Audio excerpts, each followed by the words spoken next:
Shalom à tous et bienvenue sur notre chaîne évangélique. Nous parlons de la nouvelle naissance. Nous avons dit que la nouvelle naissance est l'œuvre de Dieu lui-même. Personne ne peut se sauver. C'est par l'Esprit de Dieu qui vient ressusciter notre esprit qui était mort par le péché. Et cela s'acquiert par la foi qui est générée par l'écoute de l'évangile de Christ. Christ mort et ressuscité à notre place. Et pour nous faire comprendre les implications de la nouvelle naissance, voilà, l'homme charnel dominé par la chair. La chair est là avec les 5 sens. Cela influence l'âme, les émotions, conduit toujours dominé par les 5 sens. Et voilà l'esprit de l'homme qui était mort. Ici, Dieu n'existe pas. Soit il existe, il est loin de nous. Les choses de Dieu sont une folie. Voilà ici le premier tableau. Et voilà le deuxième tableau, le merveilleux tableau. Quand Jésus entre dans votre vie, voilà. L'esprit qui était mort là, l'esprit prend de l'ascendance. Il occupe la première place, voilà. Et Dieu vient habiter en vous. Et quand Dieu vient habiter en vous, les ténèbres sont dissipées. Les démons partent.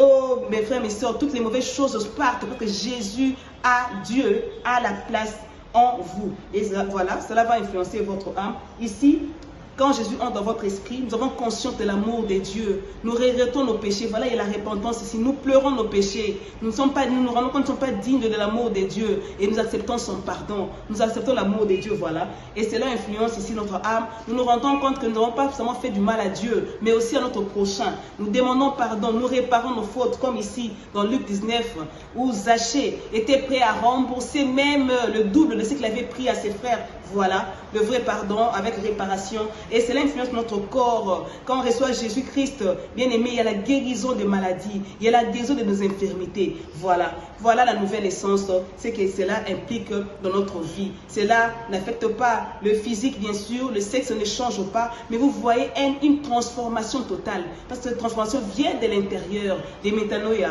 de la chenille au papillon. Et je vais ouvrir une parenthèse que si vous avez quelqu'un peut-être qui est accro à la drogue, mes frères, mes soeurs, priez et annoncez-lui l'évangile. Parce que du jour au lendemain, quand quelqu'un reçoit Christ, ce qui était pour lui un gain devient pour lui comme du vomi. Jésus nous transforme tout notre être.